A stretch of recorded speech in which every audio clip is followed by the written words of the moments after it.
uma pessoa estava precisando de dinheiro e ela ouviu que fazer extração de ouro das placas dos circuitos eletrônicos, ele poderia fazer a extração do ouro que existe nessas placas e ganhar dinheiro com esse ouro.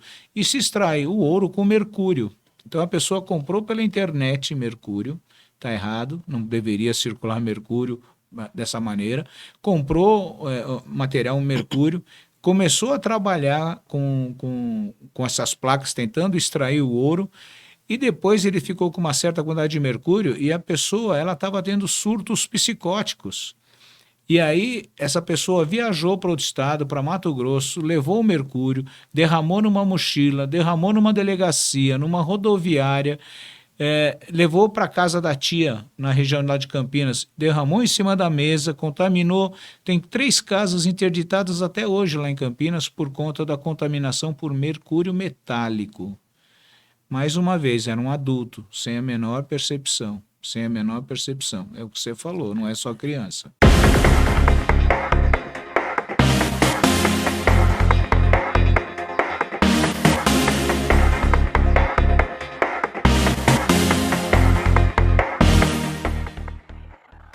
Olá, meu nome é Valtecir Lopes, sou consultor técnico da revista Emergência e hoje o Emergência Entrevista traz o nosso grande amigo Edson Haddad, que é graduado em Química, membro da Comissão Nacional do Sistema P2R2 de Prevenção, Preparação e Resposta Rápida a Emergências Ambientais com Produtos Químicos Perigosos.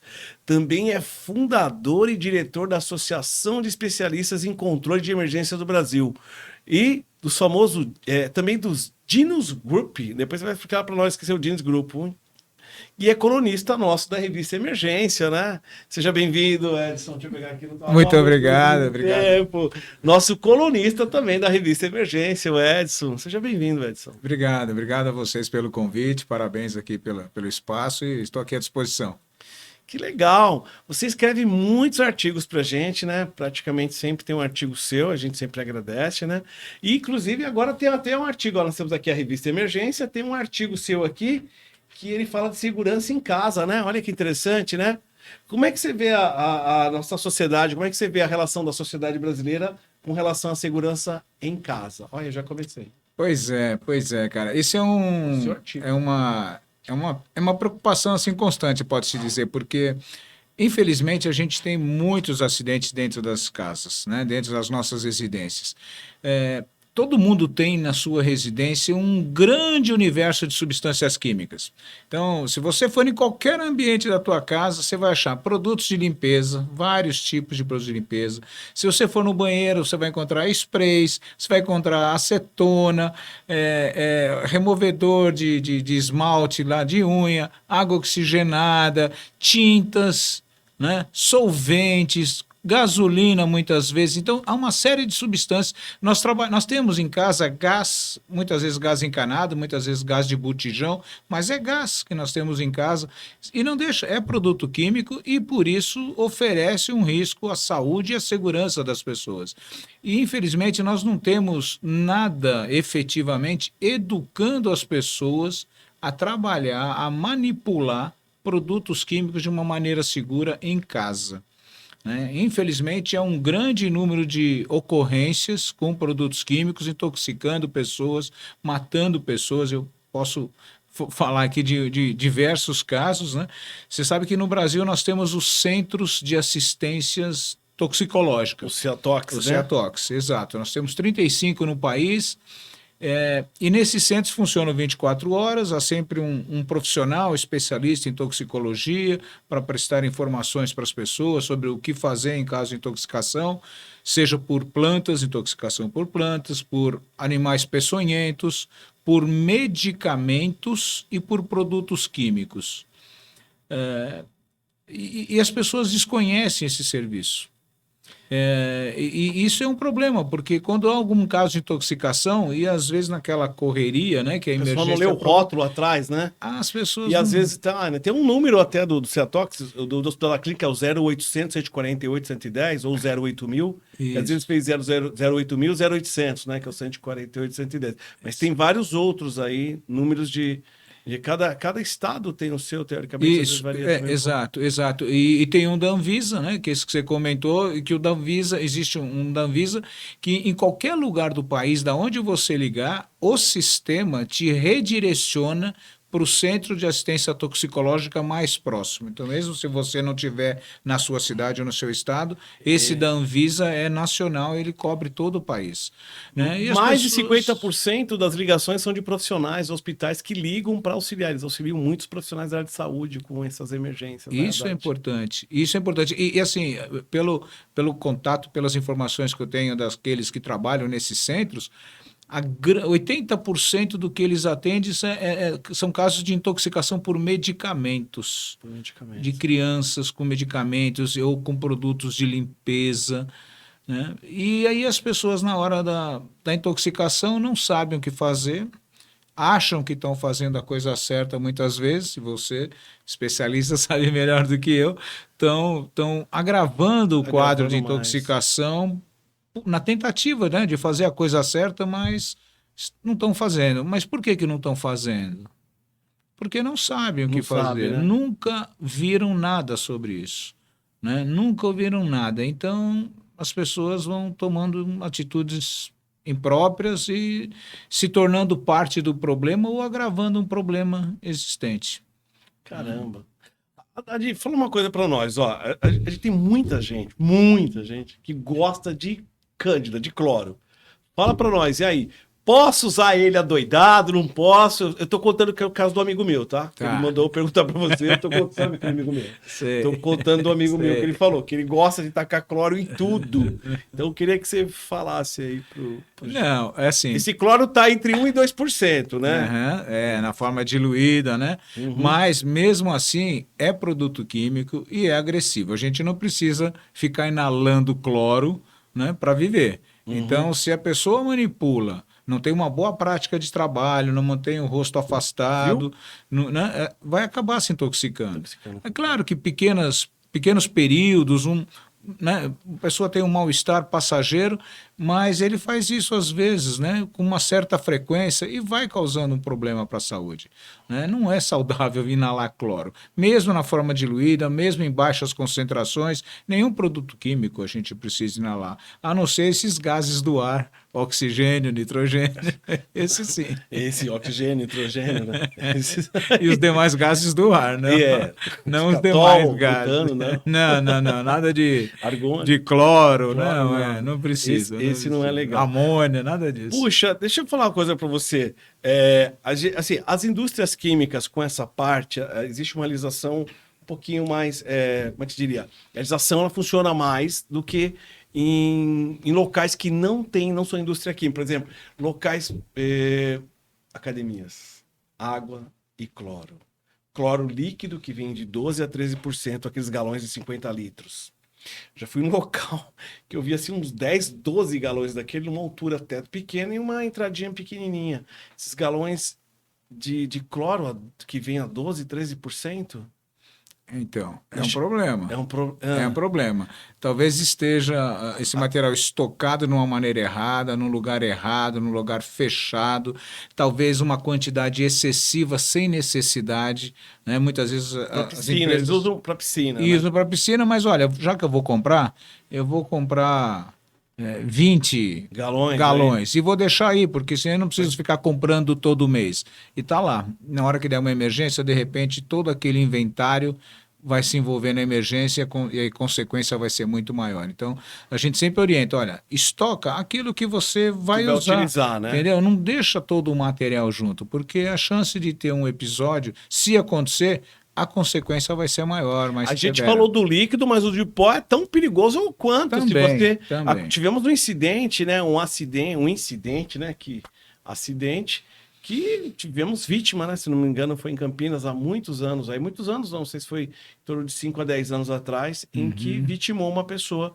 Acho que ele jogou a água em cima daquele, porque você compra ele puro, eu não lembro qual é a concentração de puro, não sei se tá mais de 30 ou 40, Pois é. e jogou água pura ali, formou um gás ali, virou uma arma, né? Uma arma. E Exatamente. um deles acabou morrendo. Se não se engano, não sei se foi um professor ou o cara que fazia manutenção. Pois é. Supostamente uma pessoa que deveria saber o que está fazendo quando está manipulando um produto químico, né? Porque ele Tinha que saber. é o trabalho dele, né? É o Ele trabalho. Mas às vezes o cara não tem informação naquilo, né? Ele foi. Exato. Ó, o cara, Então. você põe nessa medidinha, você não sabe que tem que usar luva, que tem que usar uma máscara, que tem que ter um feltro. Ou às vezes até, né, o terceiro trabalha tanto tempo com material que se julga que ele não vai ser uma vítima daquilo. Então eu não preciso mais usar luva, eu estou acostumado. Joga na eu não canequinha. uso mais É o que máscara. todo mundo faz na piscina, joga na canequinha. Eu estou né? acostumado com isso. Às vezes a gente ouve muito isso e é uma tristeza ouvir isso.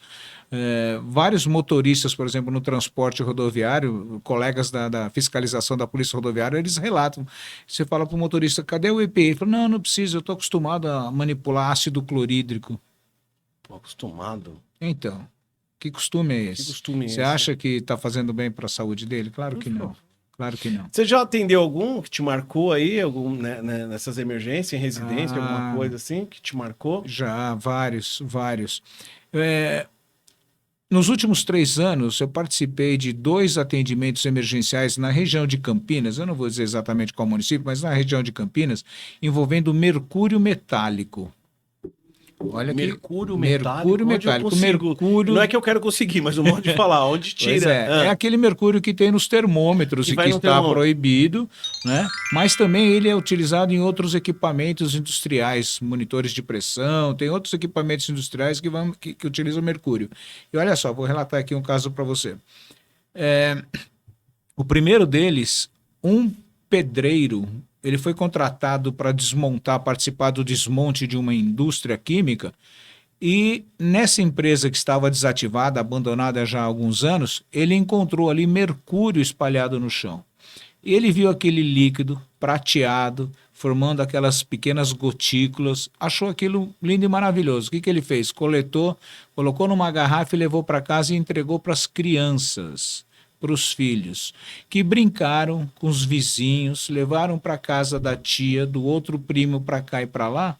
No final das contas, depois de uma semana, as crianças começaram a passar mal, intoxicadas, problemas nas articulações, problemas dor de cabeça, visão embaçada, e aí foram parar no Centro de Assistência Toxicológica, lá da Unicamp, né, de Campinas, e foi diagnosticado intoxicação por mercúrio. Então, mais de 60 pessoas foram investigadas e quase 30 estavam efetivamente contaminadas por mercúrio. Mas por que essas pessoas manipularam o mercúrio? Por que ninguém sabia que mercúrio é perigoso? Porque nunca tiveram esse tipo de informação. E de onde deveria vir essa informação? Das escolas. Por que a gente não tem o tema segurança química na grade curricular, nas escolas? Se você lembrar, depois eu vou contar outro caso de mercúrio, mas eu vou lembrando das coisas aqui, eu vou emendando. Vai emendando. Vai emendando. No tsunami lá de 2004, lá no Oceano Índico, que matou 230 mil pessoas, se você for investigar, lembra da história da criança? Uma criança de 10 anos numa praia viu o recuo do mar e avisou para a mãe, falou, olha, isso é tsunami, eu aprendi na escola. E aí, 100 pessoas, mais ou menos 100 pessoas, tiveram tempo de sair da praia, se afastar, e não foram vítimas daquele tsunami. Onde é que a criança aprendeu aquilo? Escola, né? As crianças no Japão, elas não são treinadas e orientadas a proceder de uma maneira adequada no momento de um terremoto? Pois é, tudo vem do berço, tudo é educação. Então, infelizmente, a gente não tem isso nas escolas, e a gente precisa trabalhar para isso, para ter essa formação nas escolas, essa orientação, porque daí vai salvar muita gente. Na própria aula de química, né, daria para falar sobre isso, né? Poderia transversal, também. Mas de preferência com criança. Isso que você falou não é só criança. Se você pegar adulto e olhar, nossa, que bonitinho, brilhante, olha, é líquido, ele vai pegar isso, Sem ele dúvida. vai colocar na mão. Olha que perigo. Tanto que foi o pedreiro que recolheu e Ele levou. que recolheu e levou. E ó, eu vou te contar um outro caso, um segundo caso também lá naquela região de Campinas. Uma pessoa estava precisando de dinheiro e ela ouviu que fazer extração de ouro das placas dos circuitos eletrônicos, ele poderia fazer a extração do ouro que existe nessas placas e ganhar dinheiro com esse ouro. E se extrai o ouro com mercúrio. Então a pessoa comprou pela internet mercúrio, está errado, não deveria circular mercúrio dessa maneira, comprou material mercúrio, começou a trabalhar com essas placas, tentando extrair o ouro, e depois ele ficou com uma certa quantidade de mercúrio e a pessoa estava tendo surtos psicóticos. E aí essa pessoa viajou para outro estado, para Mato Grosso, levou o mercúrio, derramou numa mochila, derramou numa delegacia, numa rodoviária, levou para a casa da tia, na região lá de Campinas, derramou em cima da mesa, contaminou. Tem 3 casas interditadas até hoje lá em Campinas por conta da contaminação por mercúrio metálico. Mais uma vez, era um adulto, sem a menor percepção. Sem a menor percepção. É o que você falou, não é só criança. Caramba, mas o pessoal, assim, não utilizam isso muito quando vai garimpo, esses garimpos ilegais? Pois é, utilizo. Não tem muita gente contaminada, não né? pode. O IBAMA tem uma quantidade absurda de mercúrio lá estocado, exatamente recolhido de garimpos. Recolhido de garimpos. E esse mercúrio, eles vão fazer o que com isso aí agora? Então, precisa ver a melhor destinação. Eu não sei exatamente o que eles estão pensando, mas precisa dar uma destinação para esse material. Mas pelo menos tiraram ali do garimpo. Olha, eu aprendi com vocês aí aqueles números básicos lá de 333, eu tô vendo um produto químico lá na rodovia, né? Se bateu, sai uma fumacinha ali, eu saí da Leão da Montanha, né? Porque se tá pra lá, eu vou pra cá, né? Não é fumaça de radiador, né? Pode ser outras coisas. Eu vou numa linguagem bem leiga aí, né? Não, é isso aí. A pergunta é, nossas rodovias brasileiras aí, seguem complicadas quanto à emergência química? O cenário mudou? Como é que fica? O cenário tem mudado um pouquinho? Então, é difícil dizer se o cenário tem mudado. Às vezes a gente tem um levantamento estatístico de acidentes, por exemplo, aqui no estado de São Paulo, e nós temos uma média aí de ocorrências, pelo menos 15 a 20 ocorrências por mês nas rodovias aqui no estado de São Paulo. Acidentes que eu digo é com envolvimento do produto químico que está sendo transportado. Transportado, né? Isso, exato. O que melhorou? A nossa legislação de transporte é muito boa. Nós temos uma legislação que é bem rigorosa, né? O problema é que nem todo mundo cumpre a legislação, né? Não é todo motorista que está preparado para dirigir um caminhão com produto perigoso. A maioria não está? Não, desculpa, perdão, foi sem querer. Não tem nada a ver com o que eu falei. Não, mas não é assim. Tem motorista que realmente não está preparado. E tem aspectos que precisam ser melhorados. Então, esses caminhões que circulam, por exemplo, esses bitrens, que são 2 tanques, que transportam 40, 50 mil litros de combustível, de um material corrosivo. Esses motoristas precisam ser devidamente preparados, porque eles estão transportando uma quantidade enorme de produto perigoso. Não chama produto perigoso à toa, porque é perigoso. A gente fala disso, mas assim, a questão do fator humano também ali, né? Porque às vezes esse negócio do frete, né? Eu vi o valor e foi caindo. E às vezes o cara, para ganhar, ele tem que fazer vários trabalhos. A pergunta é, como esse cara, qual é a condição dessa pessoa? Porque não adianta só dar curso para ele preparar, né? Mas a carteira do cara tá vazia, tem que comer, né? Então ele vai querer trabalhar mais. A pergunta é como que tá esse cara trabalhando, né, em si? Ele tá pegando um carreto um atrás do outro, tem um controle em cima disso, Exato. Tá fadigado, tá cansado. Tem que ter esse controle. Também ocorre o seguinte... A condição de trabalho, Exato. né, que tem que dar para ele. O cara, você vai dar só o treinamento pro cara, mas você tá... Não é uma máquina, né? Exatamente. Se ele trabalha para uma empresa de transportes, a empresa faz um controle, vamos dizer, melhor da rotina dele, do período de folga dele, aquelas 11 horas que ele tem que parar obrigatoriamente. Mas nós temos muitos motoristas autônomos. E aí ele faz a programação dele. Hoje eu vou transportar para você, amanhã eu vou transportar para aquele, amanhã para aquele. Não, você precisa cumprir um intervalo. Não posso. O boleto está lá esperando, tá lá, né? E eu não posso cumprir esse intervalo de 11 horas ou de 12 horas. Eu vou emendar uma viagem, uma corrida na outra. Então, isso é um problema. E muitas vezes esses motoristas, quando geram acidentes, eles não têm infraestrutura para fazer a remoção do produto que foi derramado. Então, mas lá no Canadá, por exemplo, assim, claro, no Canadá, tudo bem, Brasil. Beleza, nada a ver, só tô falando, mas assim, lá os caras têm um sistema que são proibidos de andar. Se o cara para lá, ele não pode sair com o veículo, ele é multado, ele tem que parar o veículo. Então tinha um controle mais rigoroso, né? A gente não tem esse controle, né? Também o impacto disso aí, se fizesse um controle desse, né? Eu não sei se eu... Não, veja, nós temos fiscalização. A Polícia Rodoviária Estadual, a Polícia Rodoviária Federal fazem trabalhos de fiscalização. O Comando de Policiamento de Trânsito aqui na capital paulista, eles têm um bom controle disso. Mas e o autônomo, que nem você está falando? O autônomo é mais complicado realmente, porque no momento em que se detecta alguma irregularidade de natureza grave, por exemplo, a polícia não deixa aquele veículo sair dali. Né? Ou ele tem que fazer os reparos ou as adequações que foram constatadas, né? Senão ele não sai dali com o caminhão. E se for um autônomo, é um baita problema, porque ele vai precisar pedir ajuda de um amigo dele, de um outro autônomo, para ir lá ajudar a fornecer o que está pendente. Se ele está com pneu careca, a polícia não deixa ele rodar. Eles não vão deixar. Como é que eu saio daqui? Ele vai ficar paradinho. Ele vai ficar parado. Até que horas? Até quando? Ou vai ser recolhido o caminhão? Né? Então, assim, a nossa legislação é boa, como eu falei, mas nós precisamos, claro, sempre fiscalização no máximo possível, mas também conscientização do empreendedor, do empresário, porque eles estão transportando produtos químicos. Não adianta dizer depois, falar, eu não imaginava que o meu produto poderia causar essa consequência, uma contaminação ambiental severa, intoxicar pessoas. Você não imaginava que o seu produto podia fazer tudo isso com tanta tecnologia, com tanto acesso à informação?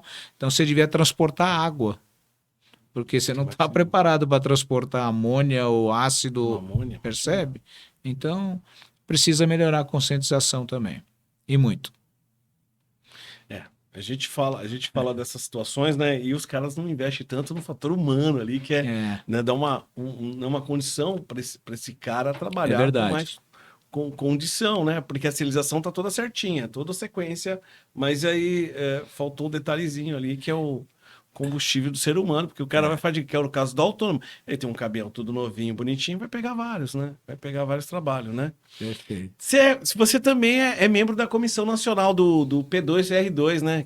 O que é o P2R2 para nós aí? Vamos lá. Você acho que vai lembrar, em 2003, lá em Cataguases, houve um rompimento de uma barragem. Minas. Isso, Minas. Rompimento de uma barragem com vazamento de um resíduo que eles tinham ali armazenados.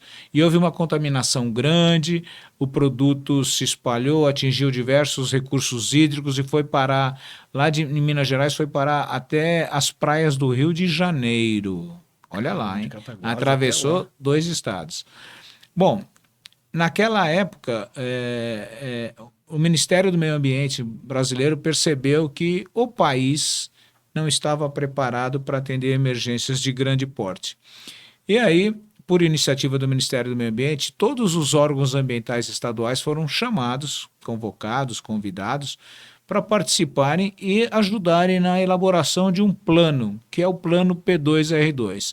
P2R2, o P2 vem de prevenção e preparação.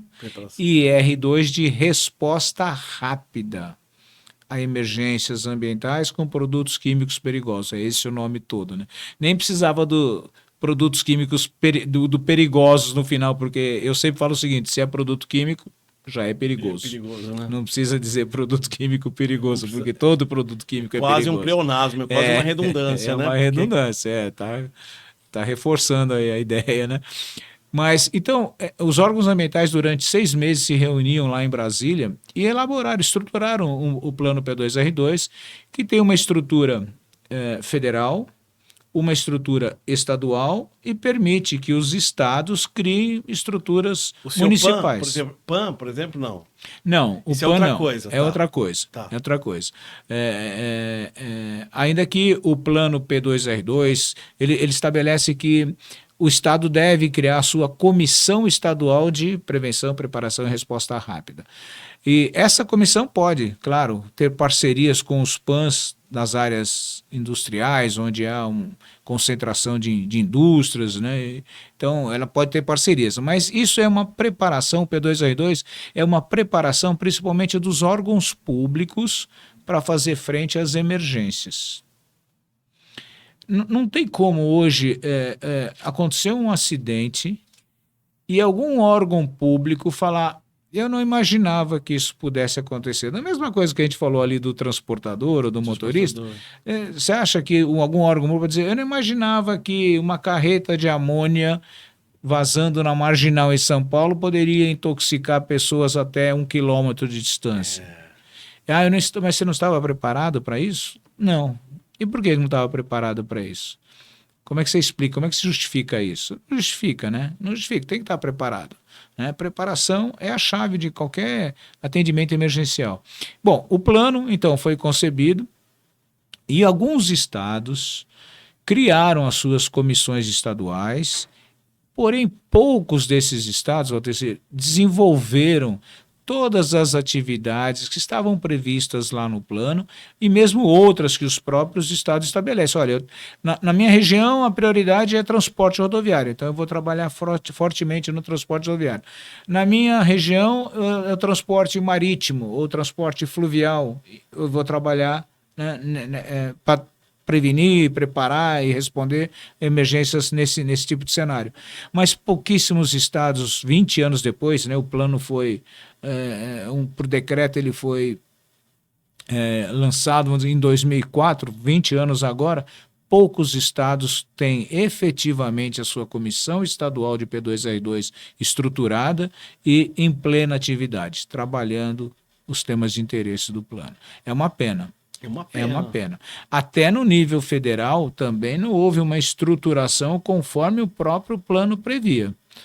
Então, existe uma comissão nacional que cabe a ela fazer a coordenação dos eventos maiores, quando a gente tem um evento no estado que ultrapassa a capacidade de resposta do estado, ou um evento que atinge 2 ou mais estados. Aí o nível federal é que deve fazer a atuação e fazer a coordenação dos trabalhos.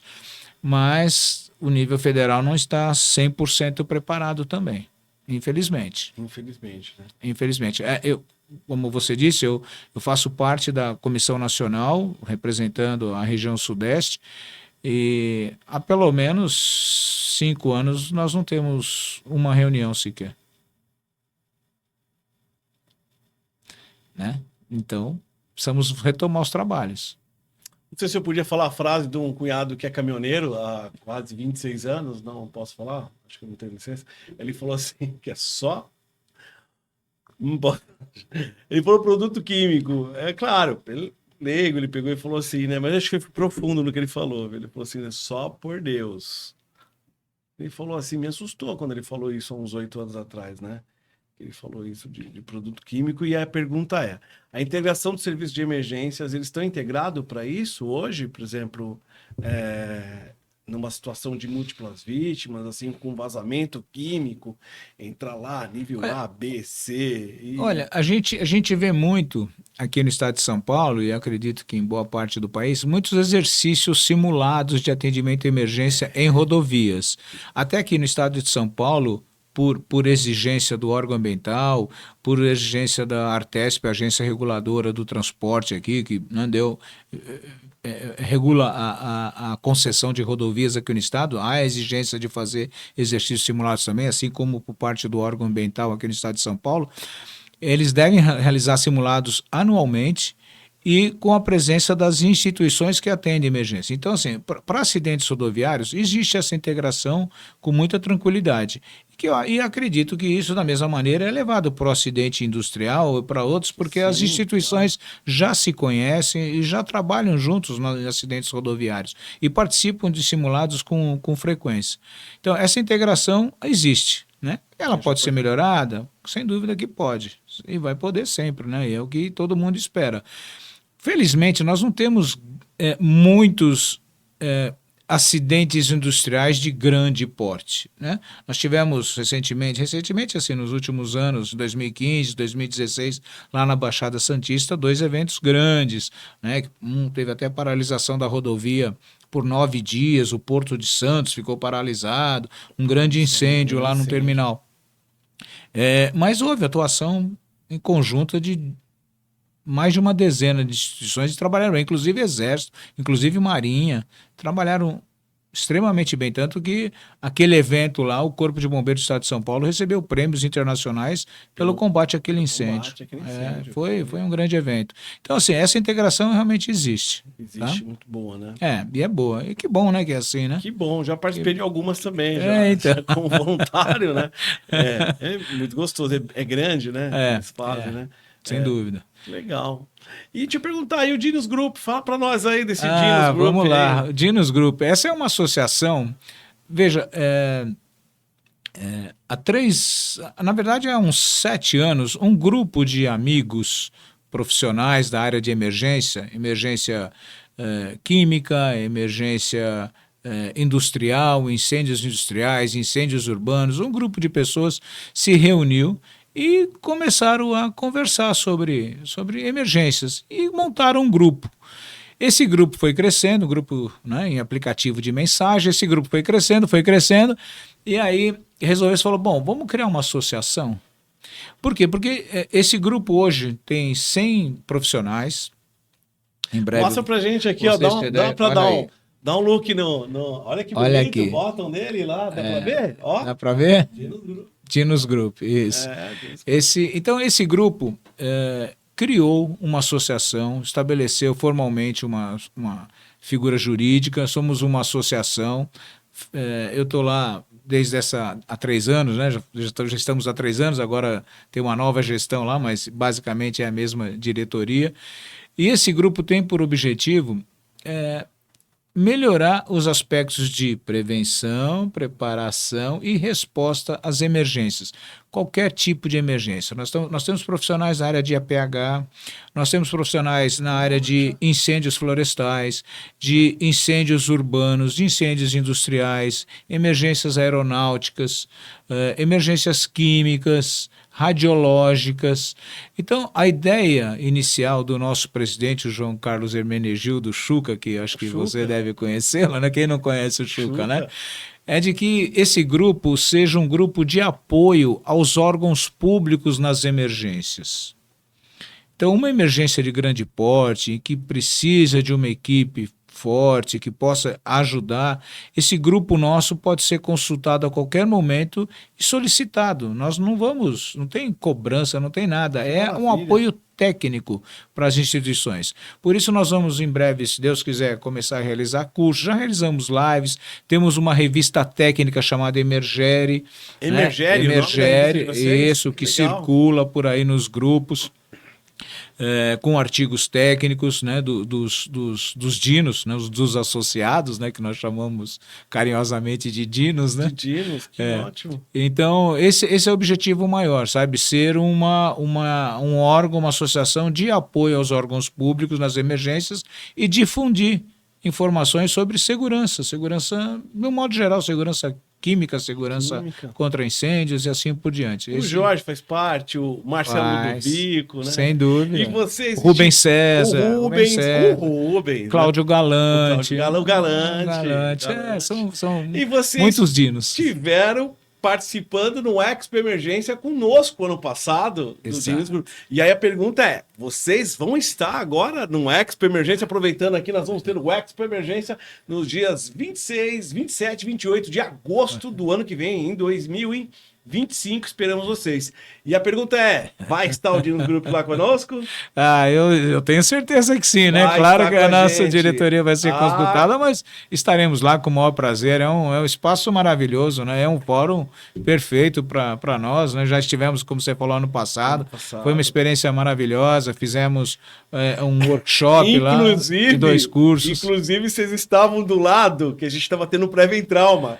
Como é que você falou? E tava participando da abertura o Tavuchuca e tava O Rubens César. o Rubens. Isso. Aí vocês fizeram um barulhinho do lado, né? Aham. Aí eu peguei, bate palma também pra vocês, né? Aí vocês controlaram. Faz Mas parte. o grupo tava super animado. Falei, quase perdi público do meu pro seus. Então, a gente tinha uma expectativa de um certo número de pessoas e esse número quase triplicou. Que maravilha. Acho que as pessoas foram chegando no evento e, vendo a programação, correram lá para a sala onde estávamos e isso foi motivo de muita alegria para todos nós. Foi, pai, o primeiro evento de vocês assim, tava Foi. lotado, né? Espero vocês, vai ser um sucesso lá, com certeza. Estaremos lá, se vai Deus ser quiser. uma se Deus honra quiser, recebê-los lá. Obrigado. Né? E, Haddad, você assim vem escrevendo vários artigos pra gente, eu sempre estou acompanhando esses artigos, assim, ajuda bastante a gente na parte de química, como eu já perguntei outras coisas para você até pessoalmente. Mas você contou até a história. Mas você já teve algum perrengue na tua vida, assim? Um perrengue, uma história, assim? Que você teve? Vou lembrar aqui, nós já tivemos assim, eu já participei de 2 emergências que foram Você falou muito aquela- intensas, né? Que eu tenha participado. Aquela do incêndio lá na Baixada Santista foi uma grande ocorrência, mas eu não participei daquele atendimento. Em nenhum dos 2 que ocorreram ali na Baixada em 2015 e 2016, eu não estava disponível para trabalhar lá. Mas eu participei de outras, uma envolvendo ácido fluorídrico na região de Guarulhos, onde rompeu a base de um tanque e o produto espirrou em cima de 2 trabalhadores. E aí os bombeiros foram resgatar, levaram para o hospital, um hospital na região de Guarulhos, e as informações não estavam precisas e teve intoxicação, inclusive da médica que fez o atendimento. As 2 pessoas morreram, os 2 funcionários da empresa. E foi uma grande ocorrência, teve uma necessidade de uma evacuação das indústrias próximas, foi uma ocorrência muito grande e muito tensa, porque nós estamos falando de ácido fluorídrico, é um produto muito, muito, muito agressivo.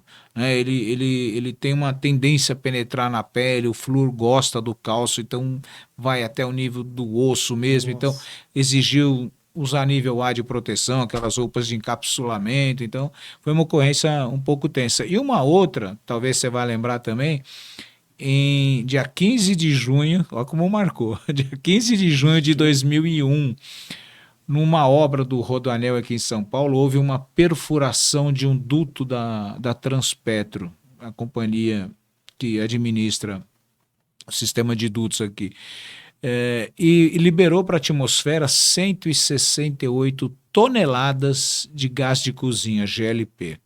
Só que isso foi ao lado da rodovia Castelo Branco, numa sexta-feira de Corpus Christi, feriado, às 11 horas da manhã.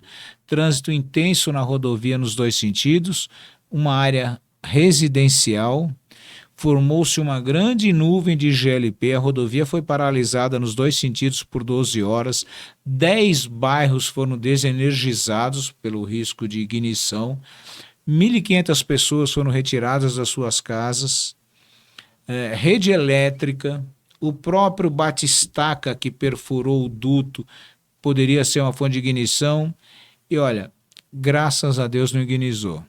E aí quando me perguntam, falam assim, por que não ignitou? Eu falo, porque Deus é brasileiro e estava em Barueri. Ainda meu cunhado estava certo, né? Só por Deus, né? Agora ele estava certo, agora eu entendi. Porque a probabilidade de acontecer isso era altíssima. Sem dúvida. Quando te perguntava em outros locais que se foram dar palestra, engenheiros, outros especialistas, por quê, cara? Exato. E aí? Então, Você- olha, tecnicamente, tudo que poderia ser feito por parte do Corpo de Bombeiros, por parte das equipes da própria Petrobras, Transpetro, da Guarda Civil, de todos que trabalharam, todo mundo fez o que poderia ser feito. Mas a nuvem de gás formada na atmosfera era muito grande. Então você não tinha um controle das fontes de ignição. Ela invadiu áreas residenciais. Ela poderia encontrar uma fonte de ignição num escapamento de um veículo, no motor quente de um veículo ou de alguém e graças a Deus Não encontrou. não aconteceu o pior. Né? As pessoas retornaram para suas casas depois de 28 horas, mas se tivesse ocorrido uma ignição teria sido uma tragédia. Infelizmente, é uma pura verdade. Caramba, hein? E seria um marco de tragédia. Seria marcante, né, pelo lado negativo. Mas tem histórias menos tensas assim do que essa. Posso contar uma aqui? Vai. Essa é tensona. Essa foi. Essa é Essa coisa de foi. pesadelo, né? Coisa de filme de terror, né? Porque envolveu muito risco, sabe? Por mais que os órgãos estavam, como eu falei, atuando e fazendo tudo que é tecnicamente correto, poderia acontecer ignição. Né? Poderia acontecer ignição e a própria daquela equipe nuvem. que está ali e a do equipe lado. está ali poderia ser afetada. Né? Então, assim, se a ignição tivesse ocorrido nos primeiros 10 ou 15 minutos, teria sido muito difícil não ter vítimas. Porque as pessoas estavam ainda sendo informadas, notificadas, olha, sai imediatamente porque houve um vazamento de gás ali, você precisa sair imediatamente da sua casa. Só que as pessoas falavam assim, eu não vou sair. Quem garante que meu patrimônio estará aqui quando eu voltar? Eu estou esperando meu filho que foi jogar bola, ele ficou de voltar agora ao meio-dia, vou sair 11 horas da manhã de casa, como é que meu filho vai me achar? Percebe, né? Um monte de dificuldade. Mas por quê? Porque a gente não tem aspectos de preparação. Por que a comunidade não responde direito à situação de emergência? Porque ela nunca foi preparada. Quantas áreas habitadas, qual população que mora no entorno de uma indústria está devidamente orientada e preparada para reagir de maneira adequada no momento de um vazamento químico? Pouquíssimos. Nós temos um trabalho, há um programa da ONU chamado APEL, é um programa de alerta e preparação da comunidade para emergências a nível local. Esse programa está sendo implantado lá na região de Cubatão, para todos os municípios da Baixada Santista. Está em ótimo trabalho lá, está em andamento. Já fizemos até vários cursos lá para ajudar nos aspectos de preparação. Mas são pouquíssimas áreas no país que tem o programa APEL implantado, ou qualquer programa entre a indústria que gera o produto perigoso, que oferece, então, o perigo e, consequentemente, o risco para a população. São poucos que preparam, de fato, a população a reagir de maneira adequada. O programa APEL envolve a indústria, o setor público, os órgãos públicos e a comunidade. Então, os três juntos se preparam para reagir de maneira adequada na hora de uma emergência. Mas a gente tem muito pouca preparação nesse sentido, preparação da população. Isso é uma pena. É uma pena, né? E aí, pensando assim, nesse artigo seu que você publicou nosso na revista Emergência, só para voltar nesse assunto, falando de segurança em casa. Aí a gente pensa em criança. Não existe você falou da parte de produtos químicos, não existe uma cartilha, algum projeto para ser feito? Porque isso apesar de dar aula de primeiros socorros, tudo, os instrutores, mas isso aqui é uma coisa bem específica que às vezes foge dos cursos. O cara fala, produto químico e tal, mas não tem uma coisinha mais elaborada para criança que seria interessante. Essa do mercúrio mesmo, se você perguntar até para profissionais nossos, falar, mas se eu ver um negocinho parecendo metal líquido ali, eu achei que era metal líquido, enfiar o dedo. Exato. Não, você tá falando com um profissional. Exato. Se o cara vê, não, tô falando com um profissional da saúde. Se você olhar um negocinho daquele, oi, tá brilhando, enfiar o dedo ali. Pô, é capaz da pessoa colocar, ele não vai lembrar do mercúrio ali. É verdade. Eita. Então, isso assim, aí assusta. Assusta. Lembrei de uma pilhada da Land Rover, né? O cara, porque a situação financeira dele tava ruim. Ele escreveu atrás da Land Rover. Se tá ruim pra mim, imagina pra você. Então, pra nós, seus amigos aí que a gente... O Haddad vai, não põe a mão ali não, filho. Não põe a mão ali não. Eu pensei que era um negocinho líquido brilhando, né? Mercúrio. Tem algumas iniciativas assim, mas eu diria que são poucas, sabe? E às vezes atinge um público pequeno, sabe? Não chega no público maior, sabe? Talvez tenha aqui no nosso estado, em São Paulo, talvez em outro, mas não tem no Brasil. E eu acho que falta isso. Inclusive, eu escrevi um artigo para a revista Emergência que eu coloco o seguinte, não só a minha área, vamos dizer, é emergências com produtos químicos, mas pensa você na sua área. Quantas pessoas sabem os procedimentos de primeiros socorros? Uma pessoa que está se afogando, quem é que sabe o que deve ser feito e o que não deve ser feito? Uma pessoa é vítima de choque em casa. Quem sabe o que deve e o que não deve ser feito? De queimadura química ou de queimadura por calor, uma panela com óleo que está pegando fogo. Quem é que sabe como reagir a isso? As pessoas não sabem, Valtecir. Eu tive o Vai um privilégio... perrengue seu aí, desse aí que você tá falando. Então deixa eu só concluir um negocinho aqui para você ver onde eu quero chegar, que eu acho extremamente importante. Em 1994, eu tive o privilégio de participar de um treinamento no exterior, nos Estados Unidos. Aí, eu, saindo do treinamento, eu ia para o hotel e ficava lá na televisão. E aí, de repente, eu achei um programa na TV, um programa falando sobre segurança química. Cada dia tinha meia horinha de aula sobre a simbologia dos caminhões que transportam produtos perigosos, o que significa aquele número, o que você, cidadão, deve fazer quando você vê um caminhão daquele com vazamento, percebe? E no outro dia era uma pessoa se afogando, como é que você deve agir, uma pessoa tendo uma mordida por um animal peçonhento, como é que você deve reagir a pessoa e quem está lá para auxiliar? Por que nós não temos isso no nosso país? Eu até termino a coluna dizendo assim, e aí, Defesa Civil, que tal comprar essa ideia?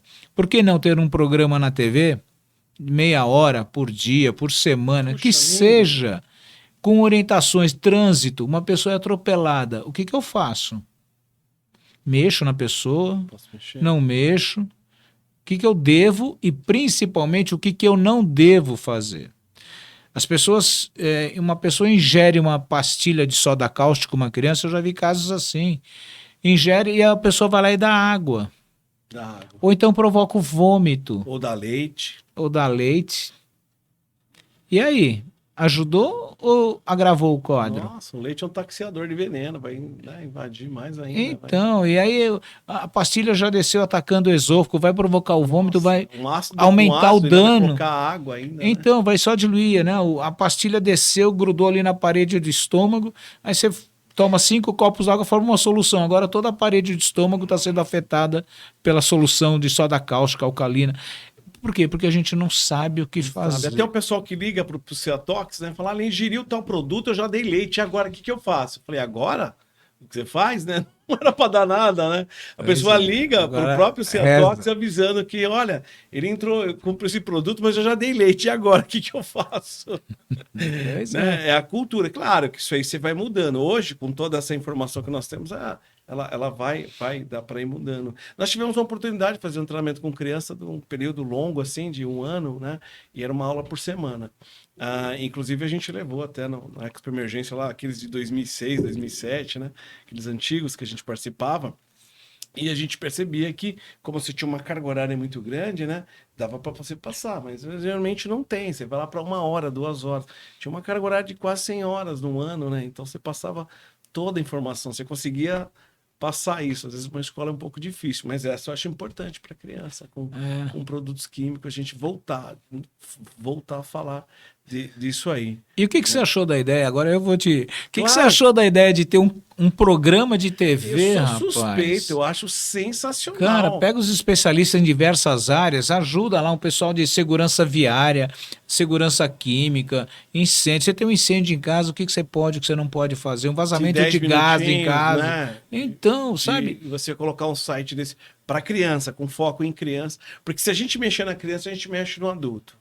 A gente viu isso na prática, a gente viu isso tanto na teoria, mas também viu isso bem na prática. Quando você fala para a criança, ela chega em casa, que nem criança chega e fala, papai, você não pode jogar o lixo pela janela. O pai não joga. Se você chegar e falar para ele, você não pode jogar o lixo pela janela. Quem assustou, mano? Eu vou jogar. Agora, se o filho dele chegar e falar para ele não fazer isso, ele repensa, né? Ele não vai fazer. Então a gente tem que ir lá na base, na raiz, né? É isso aí. A gente tem que mexer na raiz para colher, né? Quem planta tâmara, hoje colhe tâmara, né? Mas a filosofia da tâmara era quem planta tâmara não colhe tâmara. Mas se a gente fizer isso para as crianças, acredito que daqui 2, 3 décadas, nosso neto ele vai colher bastante esse fruto aí. A gente vê em outros países que essa cultura, né? E funciona, né? E funciona. Pois é, os nossos números, né, de intoxicados, de acidentes, são gigantes. Se quiser testar, a gente faz o seguinte, ó, a gente vai ter o Expo Emergência lá nas datas que citamos em agosto do ano. E nós vamos ter lá uma arena, fica à vontade lá de montar uma dinâmica dessa, assim, até vamos para pensar. Boa. a gente tem muito instrutor, né? A gente tem um encontro lá, tem muitos profissionais de emergência de toda, que a gente junta tanto a emergência como a proteção, fica os dois juntos, né?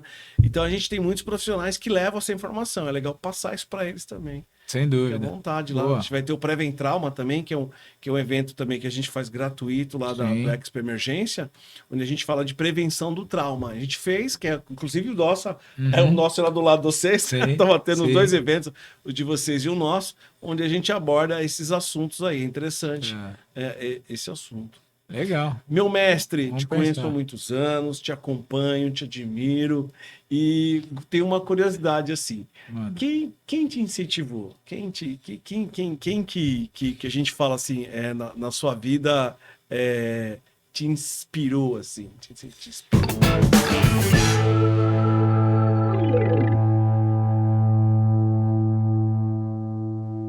Olha,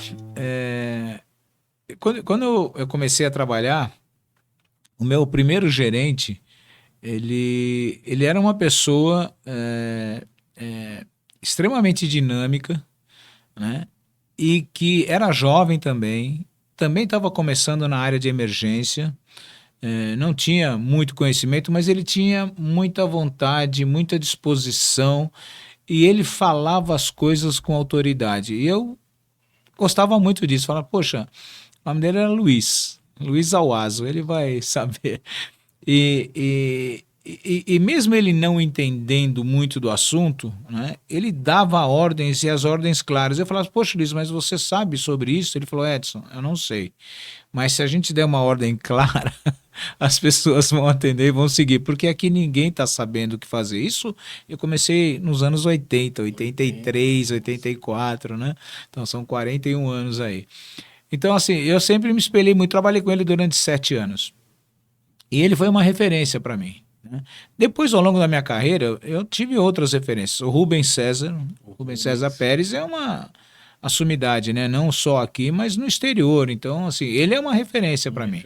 Eu, durante minha vida profissional, por diversas vezes eu tive dúvidas técnicas que eu pegava o meu plantão de dúvida e falava, Rubens, me ajuda aqui, né? Como é que eu saio dessa aqui, né? O que você sugere? E ele sempre, né, respondeu bem. Então, eu acho que essas duas pessoas foram as que mais me nortearam. Que legal. Bom, né? É bom ter uma referência, né? É bom ter uma referência, né? Mas eu ia te contar um caso, né? Eu ia te contar um caso de uma ocorrência numa residência que não foi traumática, esse foi mais leve. Hoje é mais leve, na época foi meio complicado, mas logo depois, olha só, uma senhora ligou para a gente falando o seguinte, na casa da minha sogra do lado, ela cozinha o arroz e o arroz fica cor-de-rosa. E eu acho que é da água, porque ela tem um poço d'água na cozinha, e dentro da cozinha era o poço d'água. E eu acho que daquela água deve estar com alguma contaminação. Aí nós fomos lá dar uma olhada.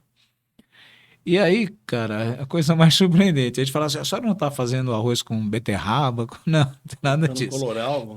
Pois é.